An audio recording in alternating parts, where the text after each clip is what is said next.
Yang sama kita muliakan seluruh pengurus DKM Masjid An-Nabawi. Semoga Allah limpahkan karunia dan rahmat kepada masjid ini. Semoga masjid ini Allah jaga dalam kebaikan dan keberkahan. Hadirin jamaah, ayah, bunda, bapak, ibu, teman-teman sekalian yang dirahmati Allah. Pertama dan yang paling utama, kita bersyukur kepada Allah Subhanahu wa taala yang pada kesempatan subuh Ahad ini, subuh Ahad di antara bulan Rajab, bulan mulia, bulan yang suci, yang setiap amal dilipat gandakan pahalanya, yang setiap keburukan dilipat gandakan dosa dan siksanya. Kita semua diberikan kelembutan hati oleh Allah, keringanan langkah, dan kesempatan untuk bertemu, menunaikan sholat subuh berjamaah di masjid, kemudian melanjutkan dengan kajian subuh. Mudah-mudahan kita semua mendapatkan rahmat dan kasih sayang Allah Subhanahu wa taala. Ada pesan yang begitu indah yang disampaikan oleh Nabi Shallallahu Alaihi Wasallam berdasarkan hadis riwayat At-Tirmidzi untuk ayah, bunda, bapak, ibu yang menunaikan sholat subuh berjamaah di masjid kemudian melanjutkan dengan taklim hingga datangnya waktu fajar. Apa kata Nabi? Barang siapa yang menunaikan sholat subuh di masjid, kemudian dia duduk di masjid dalam rangka zikrullah, mendekat kepada Allah, menguatkan ketaatannya kepada Allah. Dia sholat di masjid, kemudian dia duduk di situ. Sampai kapan? Sampai datangnya waktu syuruk, sampai terbit matahari. Setelah itu, kemudian dia sholat 2 rakaat. Maka di saat itu dia mendapatkan pahala seperti pahala haji dan umroh, taman, sempurna, sempurna, sempurna. Masya Allah. Maka di awal pertemuan ini saya menguatkan kebersamaan kita, menguatkan pertemuan kita. Mudah-mudahan niatkan dalam hati kita, kita sholat subuh sebagai bentuk kewajiban kita, kemudian kita taklim juga bagian dari faridah bagi kita, kewajiban bagi kita. Mudah-mudahan nanti selepas dari sini kita tunaikan 2 rakaat sholat. Setelah itu semoga kita mendapatkan pahala haji dan umroh sempurna. Amin, amin ya rabbal alamin. Bapak ibu yang dirahmati Allah, senang hari ini saya diberikan kesempatan untuk bisa bersilaturahim kembali di Masjid An-Nabawi. Ini pertemuan yang kedua bagi saya. Pertemuan yang pertama waktu itu mengisi kajian mabit di akhir tahun 2021. Kemudian ini pertemuan saya yang kedua di Masjid An-Nabawi. Mudah-mudahan hadirin yang dirahmati Allah bisa menerima pertemuan ini sehingga kita bisa mendapatkan manfaat terbaik dari apa yang kita hadirkan saat ini. Mungkin ada di antara bapak ibu yang pernah melihat wajah saya. Ada yang pernah melihat di TikTok biasanya, atau di Instagram mungkin, atau mungkin di televisi. Perkenalkan, nama saya Hilman Fauzi. Saya tinggal di Sentul, di Bogor. Cukup lumayan jaraknya menuju ke Masjid An-Nabawi. Tapi saya percaya semakin jauhnya jarak tempuh dakwah kita, maka semakin besar juga pahalanya. Betul apa betul? Semakin besarnya pengorbanan kita, maka semakin besar juga pahalanya. Betul? Karena apa kata Nabi? Inna idhomal jazai ma'a idhomil balai. Sesungguhnya besarnya pahala itu tergantung beratnya ujian. Sesungguhnya besarnya pahala itu tergantung besarnya pengorbanan. Mudah-mudahan pengorbanan ayah bunda, bapak ibu kumpul di tempat ini, kemudian kami juga dari Bogor datang ke sini, mudah-mudahan mendapatkan pahala terbaik dari Allah Subhanahu wa taala. Amin amin ya rabbal alamin. Baik. Mohon izin saya ingin berdiri, boleh atau tidak? Biar kelihatan mana yang tidur, mana yang tidak. Sekaligus juga biar yang di belakang kelihatan. Tadi ada yang berbisik katanya, Ahilman wajah glowingnya nggak kelihatan katanya. Jadi boleh agak sedikit berdiri ya. Sebelumnya saya mohon izin kalau kajian kita mungkin tidak terlalu serius-serius banget Pak. Saya kalau kajian agak lebih santai biasanya. Jadi mohon izin kalau nanti agak lebih santai, agak lebih ringan. Mudah-mudahan kita bisa mengambil kebaikan dari apa yang kita hadirkan pagi ini insya Allah. Baik, kalau yang mau lebih kenal silakan follow aja Instagram saya, Ahilman Fauzi. Kalau mau lebih tahu profilnya silakan aja lihat di Google, profil Ustadz Hilman Fauzi. Mudah-mudahan membantulah untuk kita bisa lebih kenal, lebih mendalam insya Allah. Baik, hari ini kita akan bicara tentang apa?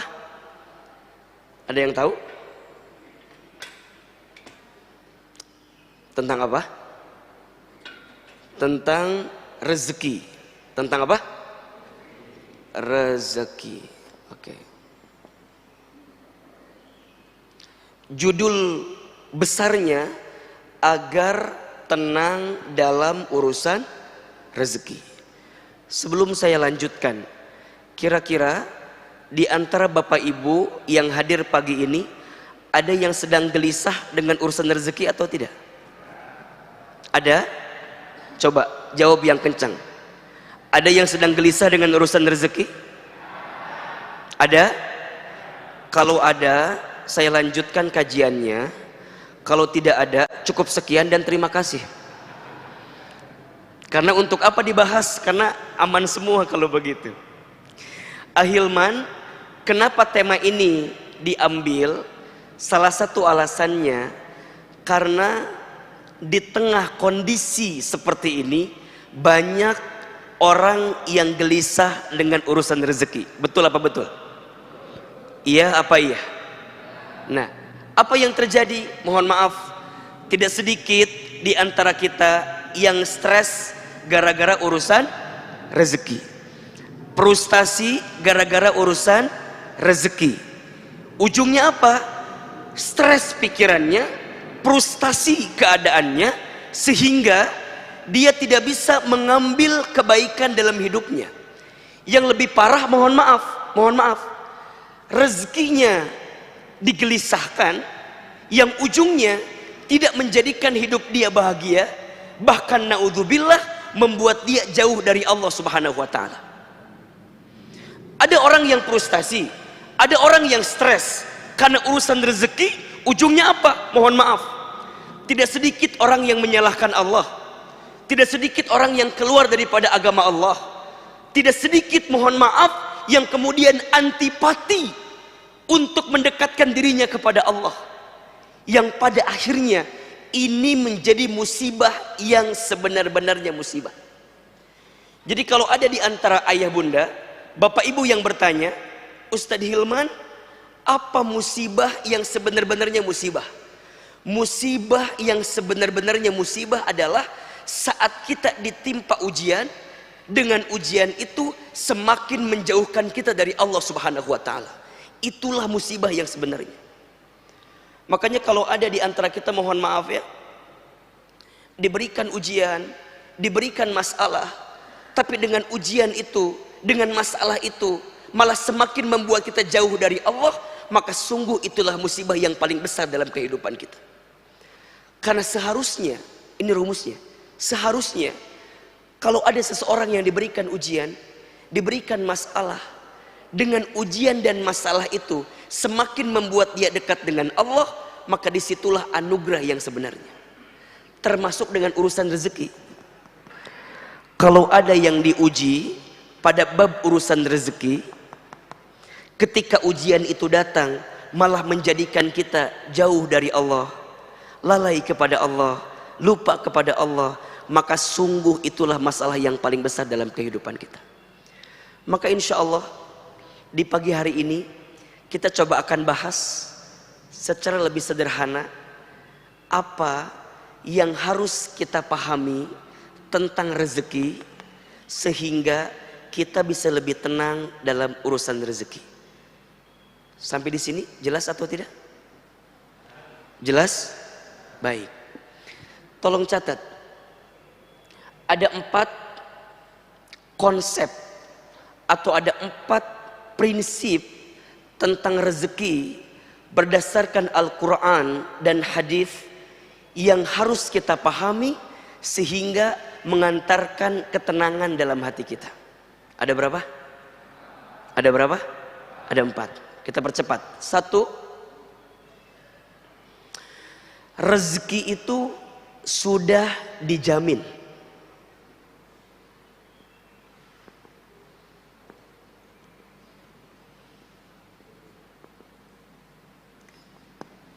Yang pertama apa?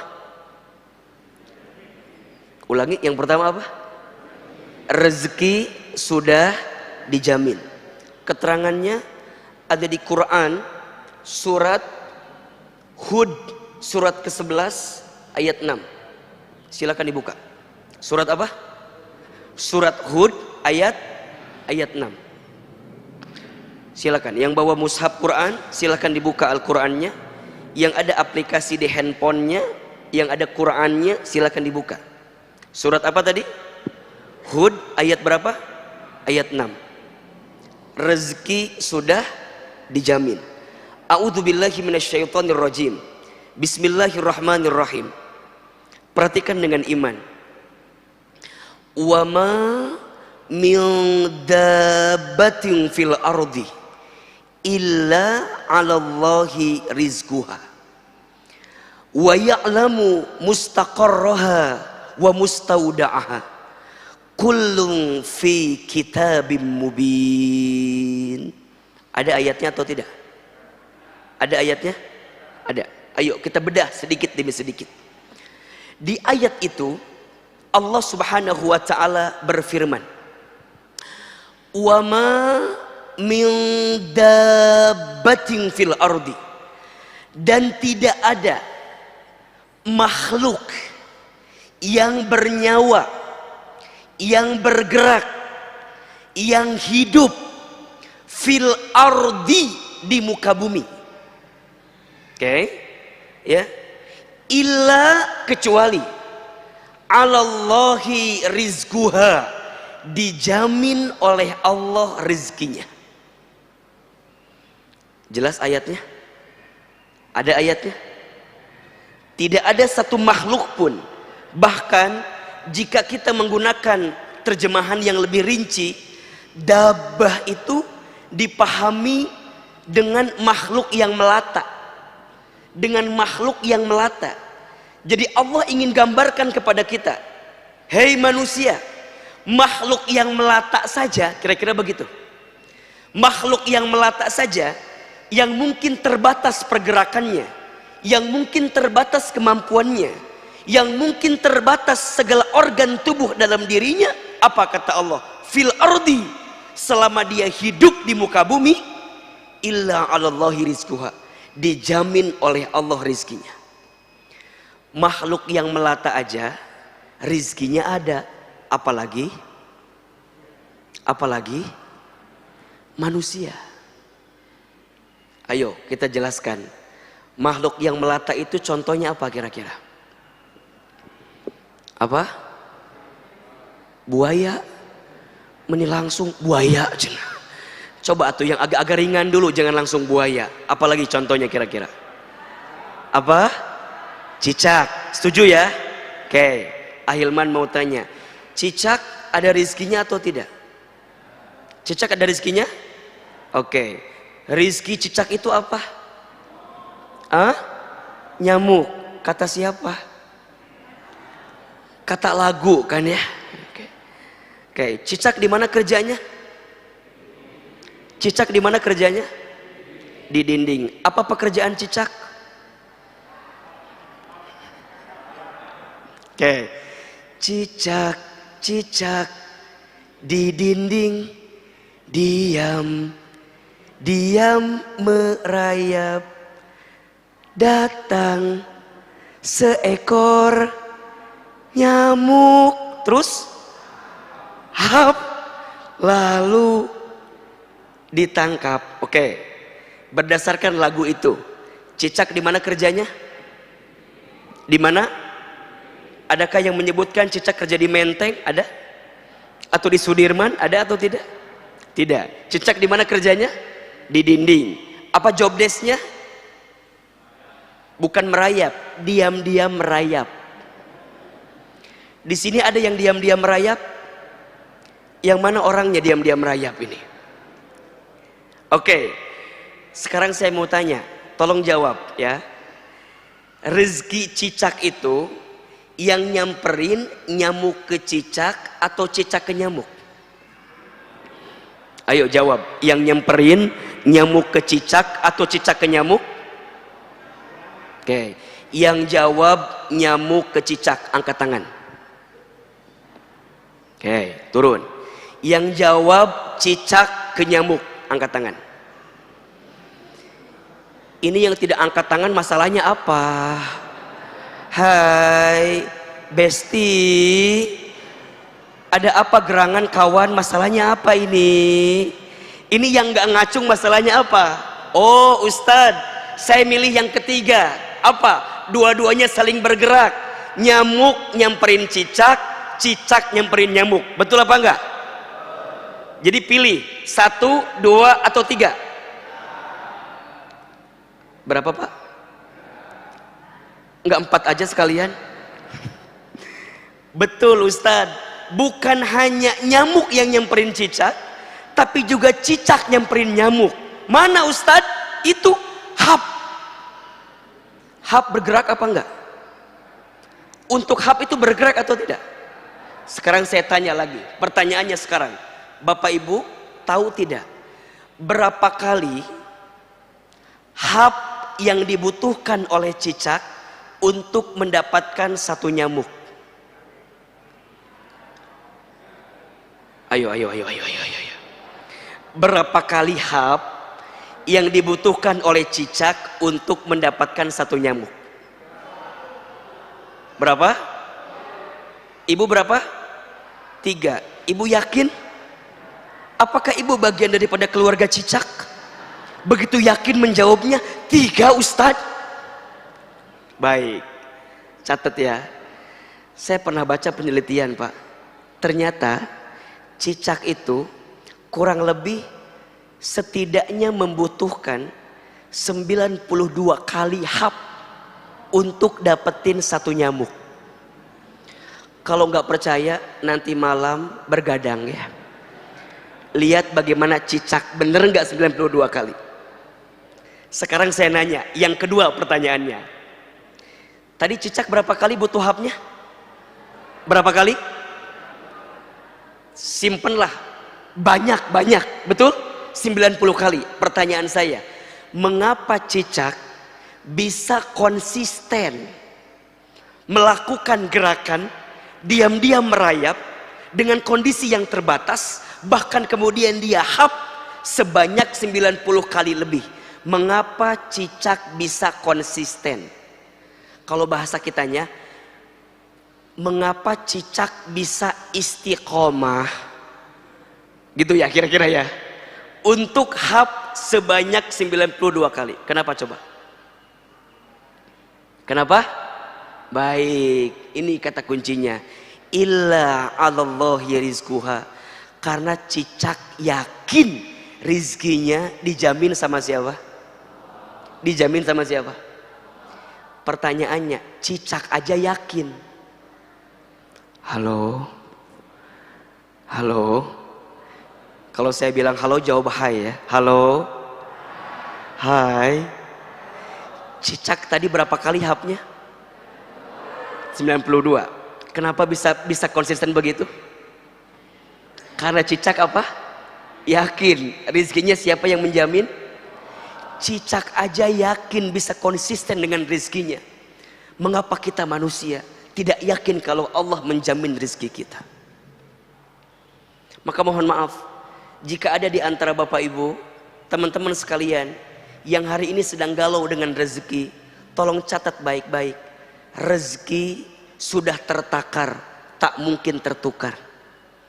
Rezeki sudah tercatat, tak mungkin tersesat. Rezeki sudah dijamin, tak mungkin diambil orang lain. Catat status hari Senin itu.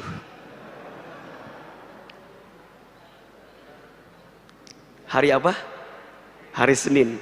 Rezeki sudah tertakar, tak mungkin tertukar. Rezeki sudah tercatat, tak mungkin tersesat. Rezeki sudah dijamin, tak mungkin diambil orang lain. Berarti apa Ustadz? Illa 'alallahi rizquha. Yang menjamin rezeki kita siapa? Allah. Yang mengatur rezeki kita siapa? Allah. Yang menakar rezeki bagi kita siapa? Allah. Pertanyaannya, mengapa kita masih tidak yakin dengan rezeki kita? Berarti apa Ustadz?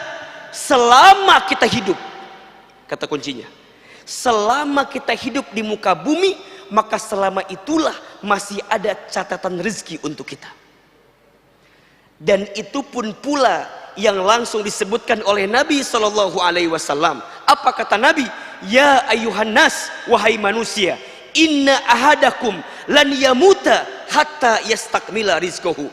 Sesungguhnya kamu sekalian tidak akan pernah mati, tidak akan pernah wafat, hatta yastakmila rizquha, sampai sempurna rizkinya. Itu siapa yang bilang? Siapa yang bilang? Rasulullah SAW. Kita tidak akan pernah wafat, tidak akan pernah mati sampai sempurna rizkinya. Fala tastabti'ur rizqa, maka jangan pernah berpikir rizkimu tidak ada. Kenapa? Karena selama engkau hidup, selama itulah Allah menjamin rizki untuk kita. Berarti mohon maaf, kalau hari ini kita masih bisa bernafas, masih ada rezeki atau tidak? Masih.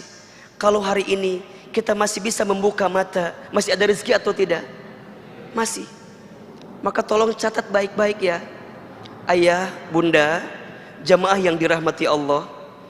Kalau pagi hari ini kita masih bisa bernafas, Allah masih berikan usia, kita masih bisa membuka mata, kita masih bisa menggerakkan diri kita, maka di saat yang bersamaan masih ada catatan rezeki untuk kita. Mohon maaf, jangan pernah berpikir rizkimu hilang. Jangan pernah berpikir rizkimu tidak ada. Rizkimu ada, tapi hatimu yang seringkali sempit melihat rizki itu. Hidup ini mudah, yang sulit pikiran kita. Rizki itu lapang, yang sempit hati kita. Hidup ini murah, yang mahal gengsi kita. Catat status hari Selasa itu ya. Maka ini yang pertama, Ahilman kuatkan kepada yang hadir hari ini. Konsep pertama yang langsung disampaikan oleh Allah dalam Al-Quran, rezeki sudah dijamin. Kalau rezeki sudah dijamin, berarti ada yang menjamin atau tidak? Ada. Maka jangan khawatirkan sesuatu yang sudah dijamin. Nah ini konsepnya nih. Jangan mengkhawatirkan sesuatu yang sudah dijamin. Rizki itu sudah dijamin. Yang belum dijamin apa Ahilman? Yang belum dijamin adalah rizki kita itu berkah atau tidak. Itu yang belum dijamin. Dengan rizki itu jadi amal soleh atau tidak, itu yang belum dijamin.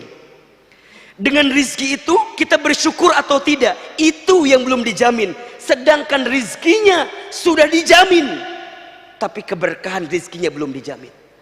Apakah rizki saya mengantarkan ke surga atau tidak ya Ustadz? Itu. Apakah rizki saya yang saya dapatkan bisa meningkatkan iman saya atau tidak ya Ustadz? Bisa menambah amal soleh saya atau tidak ya Ustadz? Bisa menambah kebaikan atau tidak ya Ustadz? Maka mohon maaf, jangan sibuk dengan berapa banyak rizkimu, tapi sibuklah seberapa berkah rizkimu. Karena itu yang menjadi ketenangan dalam kehidupan kita. Hanya konsep awalnya, kita harus meyakini dulu kalau rizki sudah dijamin. Oleh siapa? Oleh Allah. Maka nanti masuk konsep yang kedua. Apa? Konsep yang kedua itu rezeki harus dijemput. Apa yang kedua? Rezeki harus dijemput. Ustadz, kan rezeki udah dijamin. Iya, tapi mohon maaf, walaupun rezeki sudah dijamin, tetap kita diperintahkan untuk menjemput rezeki itu. Jadi menjemput rezeki ini perintah siapa? Perintah siapa? Perintah Allah. Kenapa di sini Ahilman menyampaikan kalimatnya dijemput, bukan dicari? Sekarang saya mau tanya, dijemput dengan dicari beda atau sama? Beda. Di mana bedanya? Biar cepat jawab aja, di situ gitu ya. Di mana bedanya? Di situ. Ahilman, apa bedanya dijemput dengan dicari? Kalau dijemput itu sudah ada. Kalau dicari belum tentu ada. Konsepnya rizki sudah ada. Betul? Tinggal tugas kita apa? Menjemput rizki itu. Nah sekarang pertanyaannya, kalau ada orang yang tahu rizkinya ada, tapi mohon maaf, dia tidak bisa mendapatkan rizki itu, kira-kira yang salah apa? Yang salah apa? Yang salah rizkinya atau cara menjemputnya? Saya ulangi, Bapak tahu ada orang di situ. Misalnya, Ustadz tahu ada orang janjian di daerah kita nih? Bandar Wijaya. Oke. Ustadz tahu di situ tempatnya. Tapi saya malah ambil jurusan ke Bekasi. Nyambung apa enggak? Ketemu apa enggak? Enggak kan? Berarti yang salah orang yang saya mau jemput atau salah saya yang menjemputnya? Salah saya yang menjemputnya kan? Rizki itu ada, cuman mungkin kita cara menjemputnya yang nggak pas. Mungkin salah angkotnya, mungkin salah busnya, mungkin salah jurusannya, mungkin salah caranya, sehingga tidak mengantarkan kebaikan pada rizki itu. Nah, ketika bicara dijemput, nah ini. Jemput rizki itu ada dua.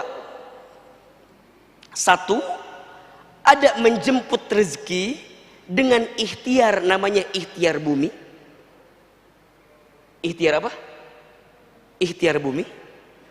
Yang kedua, ada menjemput rezeki dengan ikhtiar langit. Ulangi. Ikhtiar menjemput rezeki ada berapa? Ada dua. Satu ikhtiar apa? Ikhtiar bumi. Dua ikhtiar apa? Ikhtiar langit. Oke. Berarti sekarang saya tanya begini, bekerja itu harus atau tidak? Tolong jawab. Bekerja itu harus atau tidak? Wajib atau tidak? Usaha itu wajib atau tidak? Wajib. Kalau ada yang berdagang, kemudian itu usahanya, jadi wajib atau tidak? Jadi wajib. Usaha itu wajib, ikhtiar itu wajib.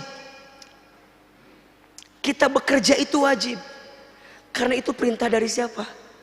Perintah dari Allah. Maka mohon maaf, kalau ada yang bilang gini, Ustadz, kenapa kita harus bekerja? Kan rezeki udah dijamin. Kan kadang-kadang ada yang nanya begitu. Ya, iya apa enggak? Ada yang nanya, Ustadz, kan rezeki udah dijamin katanya. Terus ngapain kita kerja? Gitu kan? Sekarang apa jawabannya? Halo? Halo? Halo? Katanya rezeki sudah dijamin.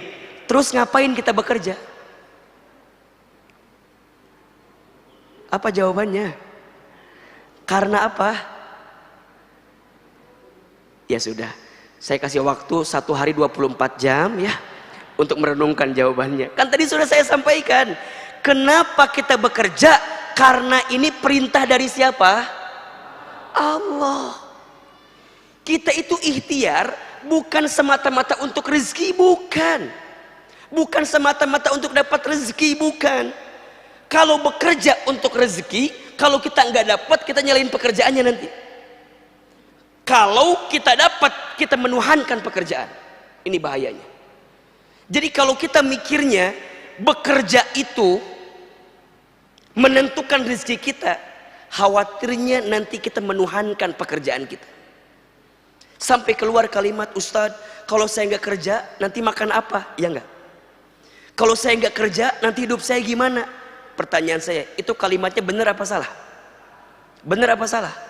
Salah. Bekerja itu bukan semata-mata untuk mendapatkan rezeki, tapi bekerja itu adalah kewajiban kita kepada Allah yang Allah perintahkan kepada kita. Makanya mohon maaf Bapak Ibu, di dalam Islam bekerja itu adalah aktivitas yang sangat mulia. Disebutkan kata Nabi, barang siapa yang keluar dari rumahnya untuk mencari nafkah bagi keluarganya, maka dia sedang berada dalam jihad fi sabilillah. Masya Allah.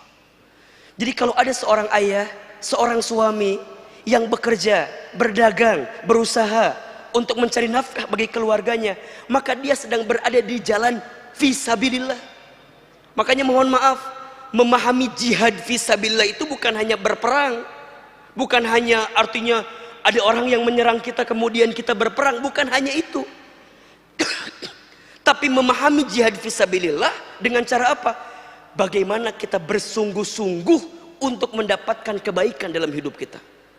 Seorang murid yang belajar dengan sungguh-sungguh untuk menghilangkan kebodohan, dia sedang apa?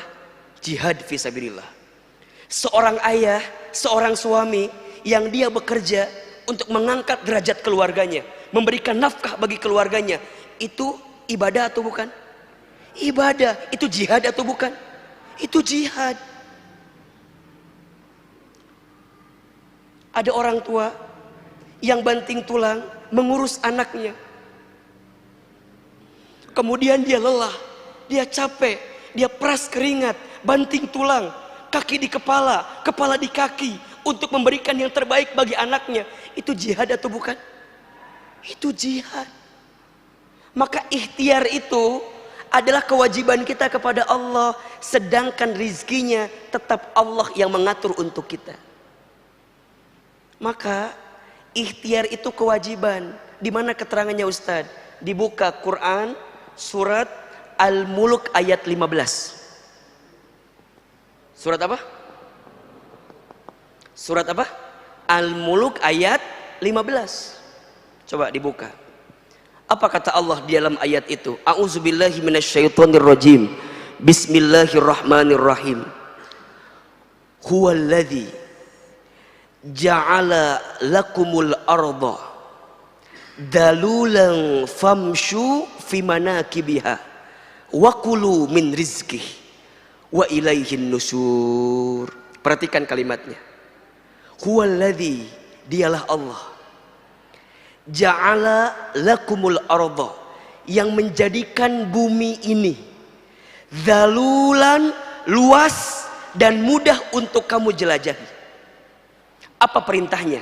Famshu fi manakibiha, maka berjalanlah di muka bumi. Ada atau tidak? Ada. Kalau bahasa lainnya, maka ikhtiarlah, maka berusahalah, maka bekerjalah. Kemudian apa? Wakulu min rizki, dan makanlah sebagian yang Allah rizkikan kepada kamu sekalian. Perhatikan ayat ini. Berarti bekerja itu kewajiban atau bukan?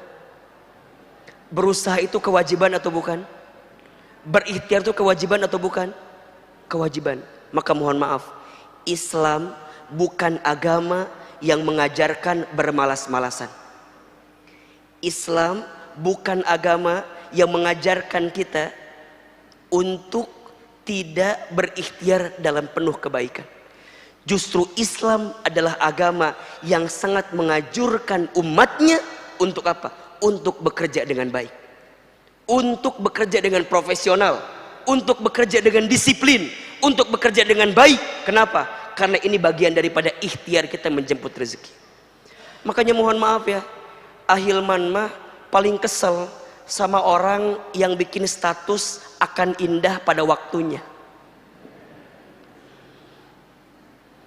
Kerja nggak mau, bisnis nggak mau, silaturahmi nggak mau, datang ke pertemuan-pertemuan bisnis nggak mau, suruh dagang nggak mau, malam tidur, pagi-pagi bikin status. Apa tulisannya? Apa tulisannya? Akan indah pada waktunya. Asa teu nyambung eta teh. Akan indah pada waktunya itu hanya berlaku bagi mereka yang mau menjemputnya, yang mau berikhtiarnya. Maka ingat, bekerja itu ikhtiar apa tadi? Ikhtiar apa? Ikhtiar bumi. Tapi mohon maaf, jangan terlalu mengandalkan ikhtiar bumi. Kalau kita mengandalkan ikhtiar bumi, berarti kita hanya terlalu pede dengan kemampuan kita. Maka nanti ada ikhtiar langit, apa? Ketakwaan. Gitu. Karena kita yakin yang menjamin rizki adalah Allah Subhanahu wa ta'ala. Betul? Maka saat kita menginginkan rizki dari Allah itu, jemputlah rizki tadi dengan cara yang Allah inginkan kepada kita. Apa? Ketakwaan. Wa may yattaqillaha yaj'al lahu makhraja wa yarzuqhu min haitsu la yahtasib. Barang siapa yang bertakwa kepada Allah, niscaya Allah akan tunjukkan jalan keluar dari setiap masalah yang sedang dihadapi. Wa yarzuqhu min haitsu la yahtasib. Dan Allah akan memberikan rizki dari jalan yang tidak disangka-sangka. Jelas sampai di sini? Jelas? Jadi kalau ayah bunda, bapak ibu, teman-teman sekalian ingin meningkatkan rizki dalam hidupnya, simple, tingkatkan ketakwaannya. Ini rumus bukan kata Ahilman, langsung Allah sebutkan dalam Al-Quran. Ustadz, apa itu takwa? Takwa itu artinya ketundukan, kepatuhan kita kepada Allah dengan cara apa? Mengerjakan semua perintah Allah dan meninggalkan semua larangan Allah itu. Maka nanti, lihat. Maka nanti seseorang yang berikhtiar menjemput rezeki, jika ketakwaan yang menjadi landasannya, indikator rezekinya bukan banyak atau sedikit, bukan untung atau rugi. Kalau dia kerja, lihat gaji, bukan banyak atau besar kecil, bukan. Kalau dia dagang, mikirnya bukan hanya untung rugi, bukan. Kalau dia berikhtiar, bukan jauh atau dekat, bukan. Tapi karena urusannya ketakwaan, maka dia akan berpikir begini, ini halal atau haram? Jelas? Ini mengantarkan saya ke surga atau ke neraka? Kalau saya bisnis saya ini membawa manfaat atau madarat, itu yang jadi pertimbangan dalam dirinya. Jadi pertimbangannya bukan untung rugi, pertimbangannya bukan hanya profit atau loss, pertimbangannya bukan hanya banyak atau sedikit, tapi pertimbangannya adalah berkah atau tidak, halal atau haram, mengantarkan saya ke surga atau tidak. Maka apa perintah Allah kepada kita? Ayo engkau bekerja. Tapi ingat, ketika engkau berikhtiar, carilah yang halal dan carilah yang thayyib. Betul apa enggak? Jadi nanti ikhtiar bumi yang tadi kita awalnya harus kerja, iya, tapi ditambah lagi kerjanya harus halal, harus baik. Quran surat Al-Baqarah ayat 168 dikuatkan lagi dengan Quran surat Al-Baqarah ayat 172. Coba dibuka. Surat apa? Al-Baqarah ayat berapa? 168 dan surat Al-Baqarah ayat 172. Perhatikan. A'udzubillahi minasyaitonirrajim. Bismillahirrahmanirrahim. Apa perintah Allah kepada kita? Ya ayyuhan nas, wahai manusia. Yang dipanggil siapa? Yang dipanggil siapa? Manusia. Kalau ada ayat yang diawali dengan ya ayyuhan nas, maka ayat ini sifatnya universal.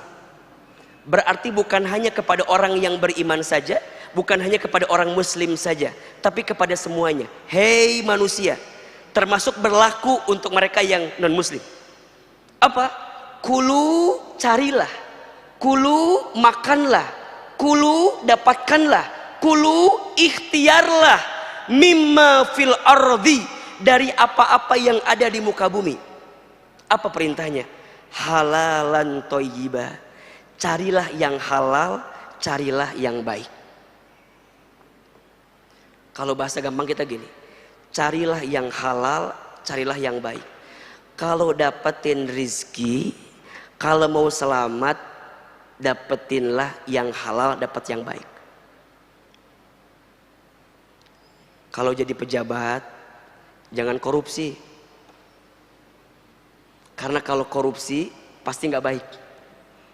Betul? Coba saya mau tanya, harta yang korupsi itu banyak atau sedikit? Banyak atau sedikit? Banyak. Tapi berkah atau tidak? Tenang atau tidak? Tidak. Nyuri dapat nggak? Dapat. Tapi nggak halal, nggak akan mendapatkan ketenangan. Maka ujungnya apa? Perhatikan. Kalau kamu mencari rizki yang tidak halal dan tidak baik, apa yang terjadi? Wala tattabi'u khutuwatis syaitan. Janganlah engkau mengikuti langkah-langkah syaitan. Berarti mohon maaf ya, kalau kita berikhtiar menjemput rezeki, patokannya bukan halal, bukan baik, berarti kita sedang mengikuti langkah siapa? Langkah syaitan. Apa ujungnya? Perhatikan. Innahu lakum aduwwum mubin. Rizki tadi, harta tadi yang kamu dapatkan itu tidak akan pernah menjadi kebaikan untuk kamu, kecuali jadi apa? Aduwwum mubin, jadi musuh yang nyata bagi kamu.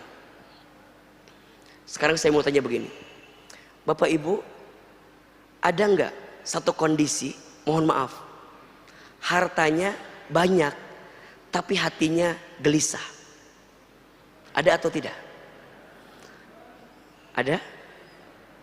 Gajinya besar tapi hatinya gelisah, ada atau tidak? Banyak. Hartanya berlimpah tapi tidak mengantarkan ketaatan dia kepada Allah, banyak atau tidak? Kalau ada yang semisal itu, tolong catat baik-baik, evaluasi. Mungkin harta kita tidak berkah.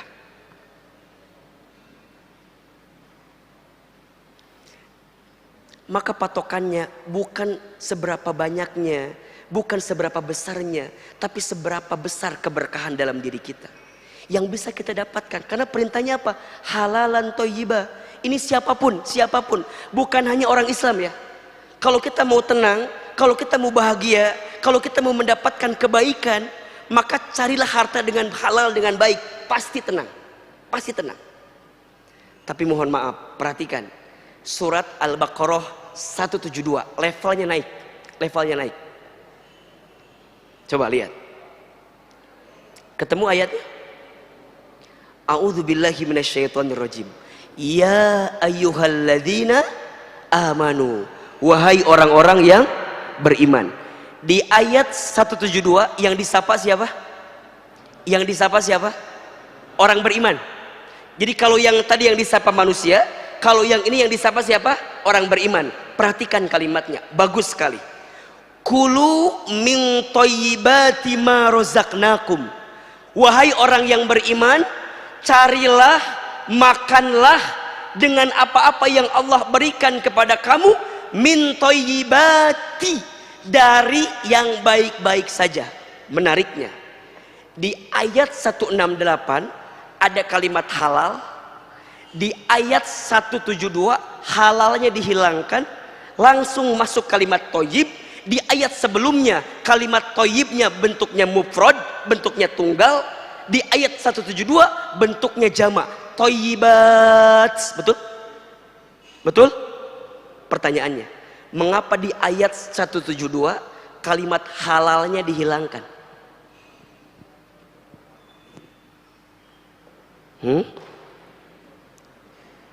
Yang disapa tadi siapa? Yang disapa siapa? Orang beriman. Allah ingin menegaskan kepada kita bahwa apa?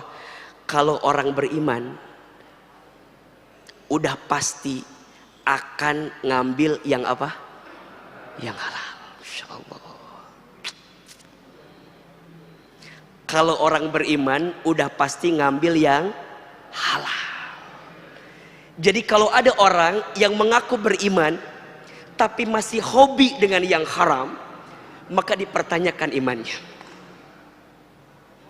Karena bagi orang beriman sudah tidak usah lagi ditanyakan mengambil yang mana ya, ngambil yang mana, udah pasti yang haram dia tinggalkan, yang halal dia ambil. Sehingga apa ujungnya? Min thayyibat, mungkin yang didapatkan sedikit, tapi thayyibat memberikan kebaikan yang banyak. Itu poinnya tuh. Kalau tadi masih orientasinya halal, baik, tapi kalau orang beriman ketika makin kuat imannya, makin kuat ketakwaannya, ya dia mencari yang halal. Tidak penting berapa banyak dia dapatkan, karena yang paling penting Allah berikan kebaikan kepadanya. Maka nanti apa kuncinya? Lanjut kalimatnya, washkuru lillah in kuntum iyyahu ta'budun. Dan bersyukurlah kamu kepada Allah, ya, jika kamu adalah orang-orang yang menyembah Allah, jika kamu adalah orang yang mau disebut sebagai hamba Allah subhanahu wa ta'ala. Jadi saya mau tanya, bagi orang beriman ada yang kurang atau tidak? Bagi orang yang beriman ada yang kurang atau tidak? Halo, ada atau tidak? Mohon maaf, bagi orang beriman tidak ada kata kurang dalam urusan rezeki. Karena bagi orang beriman semuanya cukup yang Allah berikan kepada kita. Betul atau tidak? Betul atau tidak? Coba saya mau tanya, ada tidak yang kurang? Kalau kita beriman ya, saya tanya nih, ada atau tidak yang kurang yang Allah berikan kepada kita? Ada atau tidak? Demi Allah, tidak ada yang kurang yang Allah berikan kepada kita. Tidak ada yang kurang. Yang kurang siapa Ustadz? Yang kurang bukan Allah, yang kurang bukan pemberian Allah, tapi yang kurang kita saja. Ustadz, kita kurang apa? Mohon maaf, kita ini dikasih nikmat kurang syukur, dikasih ujian kurang sabar, ketika beramal kurang ikhlas, ketika ada takdir kurang ridho, kalau dikumpulin kurang ajar. Betul apa betul? Dikasih nikmat kurang apa? Jawab, kurang apa? Kurang syukur. Dikasih ujian kurang apa? Kurang sabar. Ketika beramal kurang apa? Kurang ikhlas. Ketika ada takdir kurang apa? Kurang ridho. Kalau dikumpulin kurang apa? Ulangi lagi, dikasih nikmat kurang apa? Kurang syukur. Dikasih ujian kurang apa?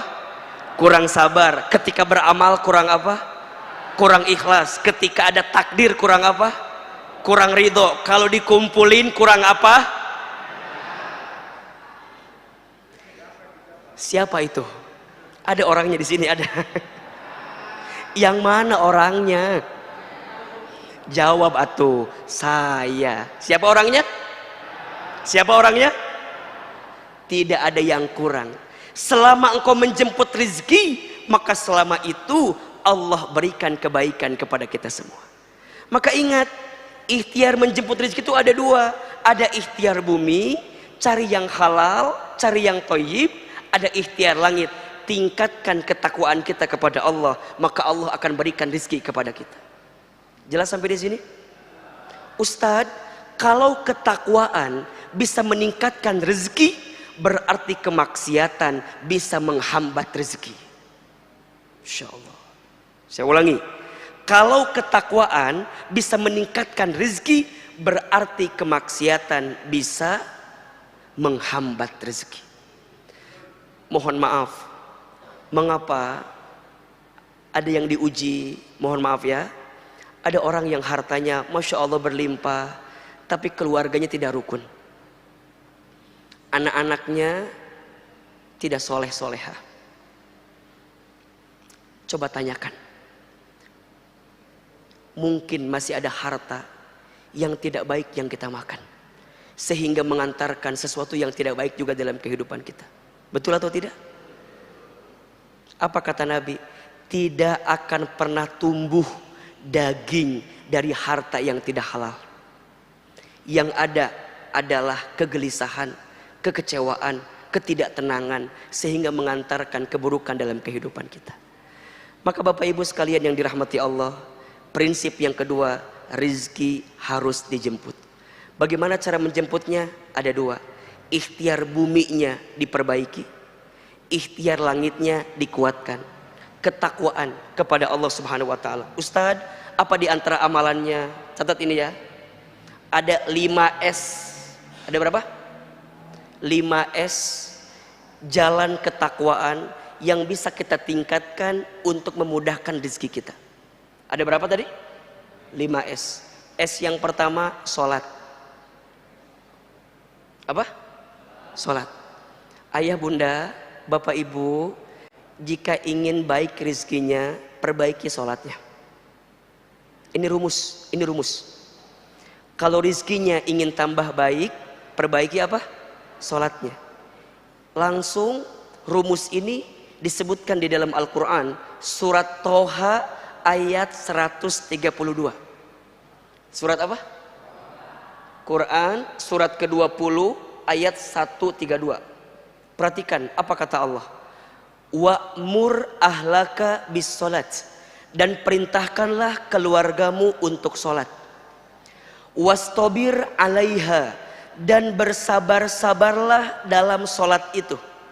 Perhatikan ya, keluargamu sholat, kamu perbaiki sholat ya, dan sholatnya harus sabar. Maksudnya apa? Jaga sholat, jaga sholat. Ingat, kalau sholatnya udah baik, sholatnya udah benar, apa kata Allah? La nas'aluka rizqan, jangan pernah bertanya tentang rezeki. Masya Allah. Pertanyaannya, mengapa di ayat itu Allah menyandingkan antara sholat dengan rezeki? Jawabannya, karena banyak di antara kita yang melalaikan sholat karena sibuk mencari rezeki. Betul apa enggak? Betul atau tidak? Mengatasnamakan Ustaz kan lagi nyari rezeki, kata Ustaz kan wajib. Iya, tapi jangan menggadaikan kalimat engkau mencari rezeki, tapi di satu sisi engkau melupakan perintah Allah dalam sholat yang Allah sampaikan kepada kita. Maka hati-hati. Apa kata Allah? Kalau sholatnya udah sabar, kalau sholatnya udah benar, la nas'aluka rizqan, jangan pernah bertanya tentang rezeki. Kenapa? Nahnu narzuquka, kami yang akan menjamin rizkimu. Wal akibatul taqwa, karena itu akibat ketakwaanmu kepadaku, kata Allah. Ini rumus. Bapak ibu, pengen baik rizkinya, perbaiki sholatnya. Pengen mudah rizkinya, maka permudah sholatnya. Kapan Ustaz sholat yang terbaik itu? As-sholatu ala waktiha, sholatlah di awal waktu, itu kata Nabi. Ada 3 amalan yang paling dicintai oleh Allah. Satu kali bertanya sahabat mulia Abdullah bin Mas'ud radhiyallahu an, bertanya, ya Rasulullah, ayyul a'mal ahabbu ilallah, amal apa yang paling dicintai oleh Allah? Kemudian baginda Nabi menjawab, yang pertama, as-sholatu ala waktiha, sholat di awal waktu. Catat ya, bukan tepat waktu, tapi awal waktu. Ustadz, apa bedanya awal dengan tepat? Beda. Kalau tepat waktu itu azan zuhur jam 12, kita sholat jam 2, masih tepat atau tidak? Masih tepat apa enggak? Masih tepat, masih boleh, masih boleh. Tapi kalau awal waktu azan zuhur jam 12, maka sebelum jam 11:30 dia sudah siap-siap untuk menjemput sholat itu. Perbaiki sholatmu, maka Allah perbaiki hidupmu. Perbaiki sholatmu, maka Allah perbaiki rizkimu. 2, Ustadz, sedekah. Apa yang kedua? Sedekah. Mana qasat min malin sedekah, tidak akan pernah berkurang harta yang disedekahkan. Ingat, ada prinsip hidup namanya terima kasih. Apa namanya? Terima kasih. Apa maksudnya? Catat ya. Seberapa banyak yang ingin kamu terima tergantung seberapa banyak yang kamu kasih. Catat. Status hari Rabu itu ya. Terima kasih. Seberapa banyak yang ingin kamu terima tergantung seberapa banyak yang kamu kasih. Ustadz mau tanya, Bapak Ibu pernah nggak dengar ada orang yang dermawan tiba-tiba miskin? Ada apa nggak? Asa nggak ada. Yang pelit miskin ada apa nggak? Ada. Ada. Yang dermawan miskin asa nggak ada. Tapi kalau yang Ustadz dia mah pelit, nah sekarang miskin, itu ada. Maka percayalah, setiap sodakoh yang kita berikan, maka di saat itu Allah akan lipat gandakan kebaikan untuk kita. Sodakoh menghapuskan dosa, sodakoh menghilangkan mencegah bala, sodakoh mengangkat kemuliaan, sodakoh memudahkan urusan, dan sodakoh melancarkan setiap permintaan kita. Ini teman-teman milenial, ada yang belum nikah nggak? Ada yang belum nikah? Yang mana orangnya? Antum kemana aja? Ini yang belum nikah nih. Ayo. Bentar lagi Ramadan. Emang nggak malu ditanya mulu kapan nikah pas Ramadan? Ayo, nggak enak sama yang lain. Berakit-rakit ke hulu, berenang-renang ke tepian. Yang lain sudah pada ke penghulu. Kok kamu masih buka sahur sendirian? Nah. Ayo. Nih. Nih, yang lebih pusing urusan jodoh, ayo jemput dengan cara apa? Sedekah. Naikin lagi levelnya. Ustadz, S yang ketiga apa? Silaturahmi. Apa? Silaturahmi. Jangan diem-diem baik apa? Kata orang tua dulu, banyak teman, banyak rezeki, betul nggak? Banyak relasi, banyak rezeki, betul? Ternyata orang tua kita bilang bukan dari dia, tapi langsung dari Nabi SAW. Apa kata Nabi? Man ahabba an yubsatolahu fi rizkihi wa yunsa'alahu fi atharihi falyasil rohimahu. Barang siapa yang mau dilapangkan rezekinya, dipanjangkan umurnya, maka sambungkan silaturahmi. Insyaallah. Yang keempat, saum, puasa. Puasa menahan al-imsak, menahan dirimu untuk tidak melakukan sesuatu yang buruk, betul? Maka perbanyak puasa. Allah mudahkan rezeki bagi kita. Dan yang terakhir, ini levelnya nih. Ya, S-nya adalah selamat santun dalam bersikap. Maksudnya apa Ustadz? Dia punya akhlak yang baik dalam kehidupan. Inna rahmatallah qaribun minal muhsinin. Sesungguhnya rahmat kasih sayang Allah itu sangat dekat dengan orang yang senantiasa berbuat baik. Kalau kita ingin mendapatkan kebaikan, jadilah orang baik. Khususnya, catat ya, khususnya kalau kita masih punya orang tua, muliakan orang tua kita. Karena keberkahan rizkimu itu ditentukan seberapa besar engkau memuliakan orang tuamu. Ridullah fi ridul walidain wasuhtullah fi suhtil walidain. Ridhonya Allah ada pada ridhonya orang tua, murka bencinya Allah ada pada murka benci orang tua. Mohon maaf kalau ada di antara hadirin sekalian yang hari ini sedang punya persoalan, sedang sempit, sedang sulit, sedang punya masalah, dan teman-teman sedang bingung, Ustaz, apa ya masalah yang sesungguhnya? Coba evaluasi. Mungkin ada perbuatan kita yang pernah menyakiti hati orang tua kita. Mungkin ada kelakuan kita yang pernah menyinggung perasaan orang tua kita. Karena satu kali saja kita menyakiti hati orang tua kita, menyinggung perasaan orang tua kita, maka jangan kaget kalau ada kekecewaan yang datang dalam kehidupan kita, khususnya kepada ibu kita. Satu kali sahabat bertanya, "Ya Rasulullah, kepada siapakah aku harus berbuat baik?" Rasul menjawab, "Ummuka, kepada ibumu." Kemudian, "Summa ummuka," kepada ibumu. Kemudian, "Summa ummuka," kepada ibumu. Kemudian, "Summa abuka," kepada bapamu. Ibu disebutkan 3 kali, bapak disebutkan 1 kali. Kenapa Ustaz? Ya, karena ada pengorbanan ibu yang tidak dilakukan oleh seorang ayah. Apa diantaranya? Ustaz sering bilang, ada 5 air yang dikeluarkan oleh seorang ibu yang tidak akan bisa digantikan oleh anaknya. Ada berapa? Ada 5 air yang dikeluarkan oleh seorang ibu bagi anaknya yang tidak akan bisa digantikan oleh anaknya. Apa diantaranya Ustadz? 1, air ketuban saat ibu mengandung anaknya. 2, air darah saat ibu melahirkan anaknya. 3, air susu saat ibu menyusui anaknya. 4, air keringat saat ibu merawat membesarkan anaknya. 5, air mata saat ibu menangis mendoakan anaknya.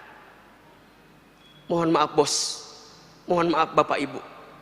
Boleh jadi hari ini kita sukses, hari ini kita hebat, bukan karena hebatnya kita, tapi karena hebatnya doa orang tua kita, karena hebatnya doa ibu kita.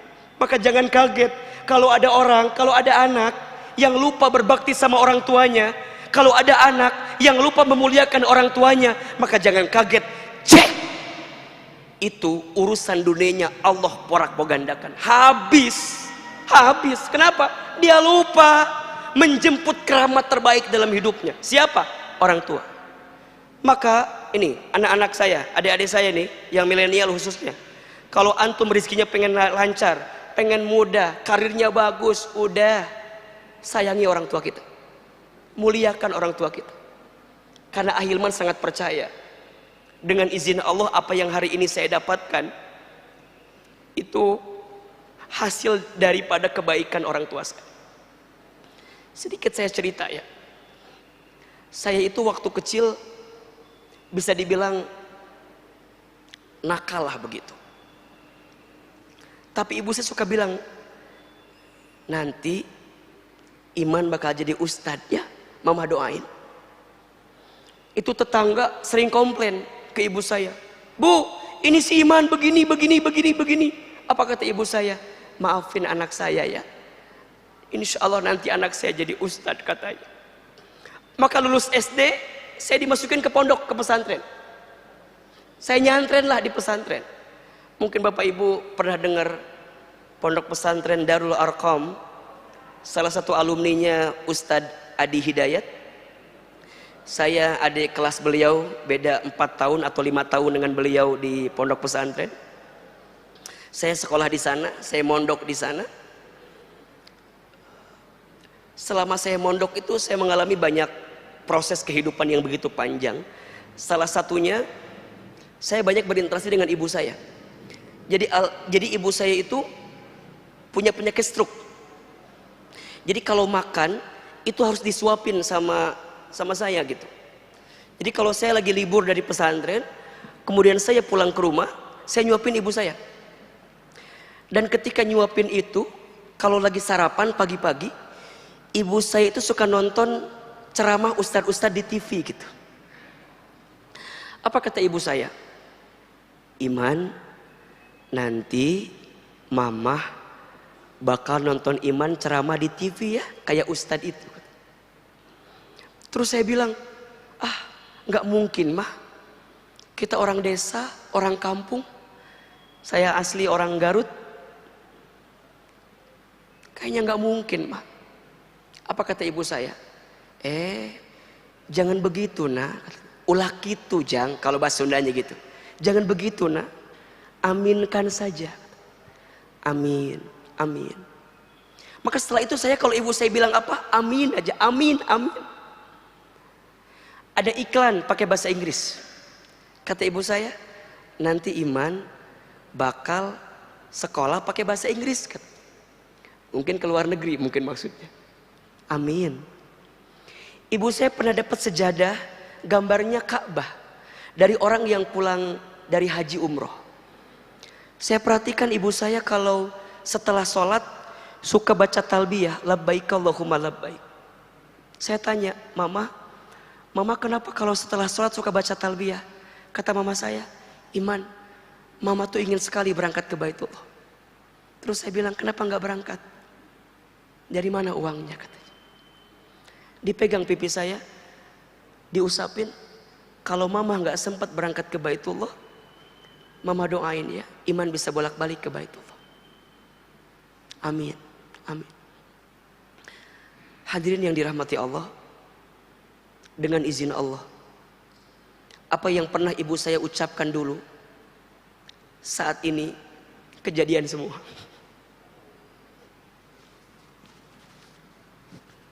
Ibu saya pernah bilang, nanti Iman, Mama akan lihat ceramah di TV katanya.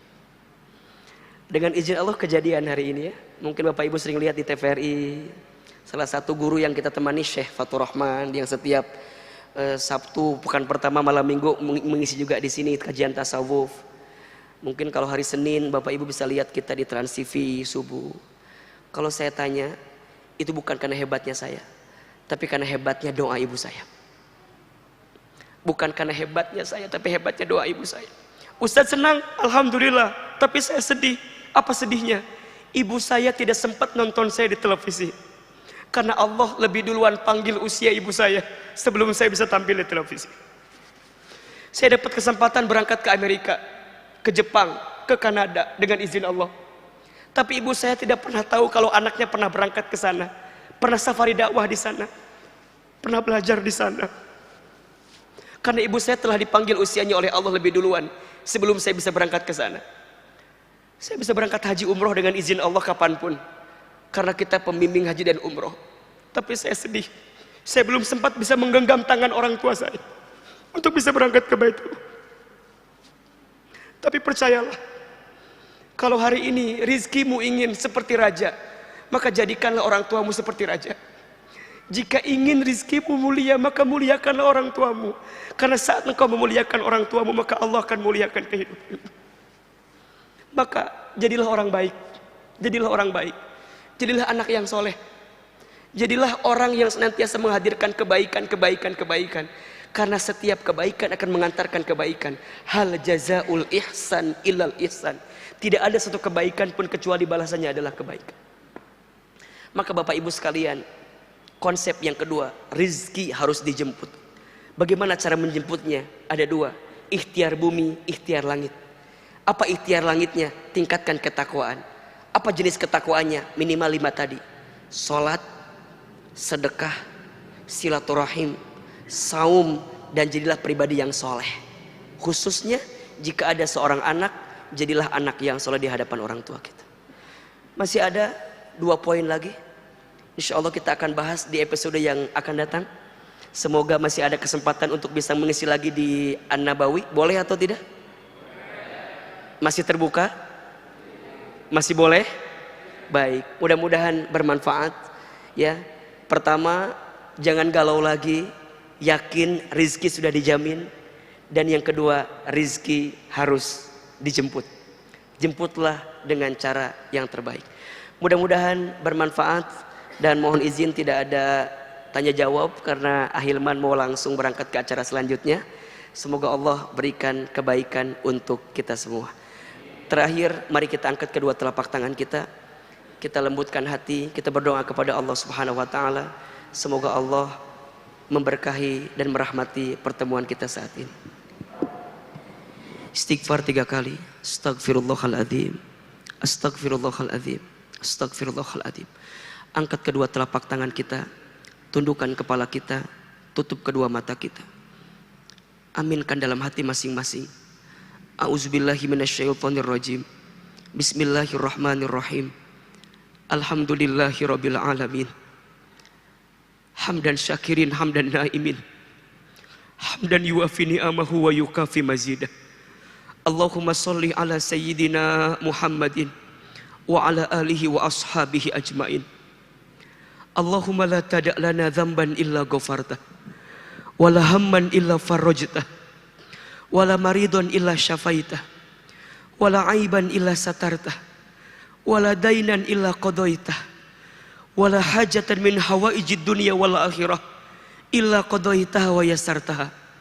Ya Allah, ya Tuhan kami, tidak ada yang hadir di antara kami pagi ini kecuali kami yang banyak dosa. Engkau ampuni dosa-dosa kami ya Allah. Kami yang banyak salah, Engkau ampuni kesalahan kami ya Allah.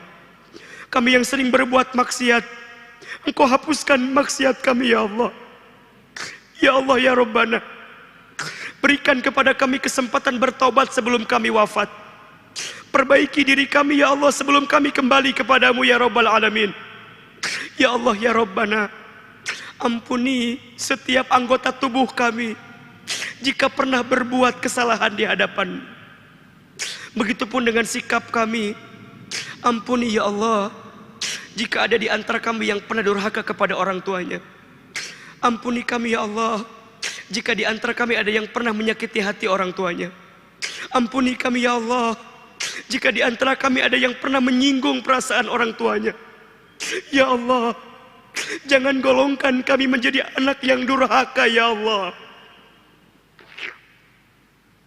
Ya Allah, ampuni dosa orang tua kami ya Allah.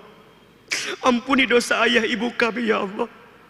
Jika orang tua kami masih hidup, panjangkan umurnya ya Allah. Sehat afiatkan tubuhnya ya Allah. Bahagiakan hari-hari tuanya ya Allah. Dan mampukan kami memuliakan orang tua kami ya Allah. Namun jika orang tua kami sudah wafat, kami mohon ya Allah, lapangkan alam kuburnya. Terima iman Islamnya, ampuni dosa-dosanya, dan kumpulkan kami bersama orang tua kami nanti di surgamu ya Allah. Ya Allah ya Rabbana, kami yang sedang gelisah hatinya, Engkau tenangkan ya Allah. Kami yang sedang punya masalah, Engkau angkat masalah kami ya Allah. Tunjukkan jalan keluar terbaik atas setiap masalah kami ya Allah. Kami yang sedang susah, Engkau mudahkan ya Allah. Kami yang sedang sempit, Engkau lapangkan ya Allah. Kami yang sedang sakit, Engkau sembuhkan ya Allah. Kami yang sedang punya hajat, Engkau kabulkan hajat-hajat kami ya Allah. Hasbunallah wa ni'mal wakil, ni'mal maula wa ni'man nasir. Ya Allah, karuniakan kepada kami ilmu yang bermanfaat.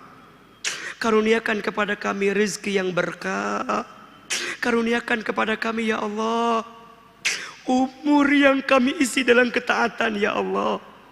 Allahumma inna nas'aluka ilman nafi'an wa rizqan wasi'an, halalan thayyiban wa amalan mutaqabbala. Allahumma kfina bihalalika an haramika wa aghnina bifadlika amman siwaka. Ya Allah, cukupkan kami dengan yang halal dan jauhkan kami daripada yang haram. Ya Allah, kayakan kami dengan karunia-Mu daripada kami bergantung kepada selain-Mu. Allahumma a'inna ala zikrika wa syukrika wa husni ibadatika. Ya Allah, tolong kami agar kami senantiasa berzikir kepadamu, bersyukur kepadamu, dan memperbaiki ibadah kami kepadamu. Rabbana zalamna anfusana wa illam taghfir lana wa tarhamna lanakunanna minal khasirin. Rabbana ighfir lana wa liwalidina warhamhum kama rabbawna shighara. Rabbana taqabbal minna innaka antas samiul alim wa tub alaina innaka antat tawwabur rahim. Allahumma barik lana fi Rajaba wa Sya'bana wa balighna Ramadan. Ya Allah, berkahi kami di bulan Rajab, berkahi kami di bulan Sya'ban, dan sampaikan kami untuk berjumpa dengan Ramadan. Rabbana atina fid dunya hasanah wa fil akhirati hasanah wa qina adzabannar.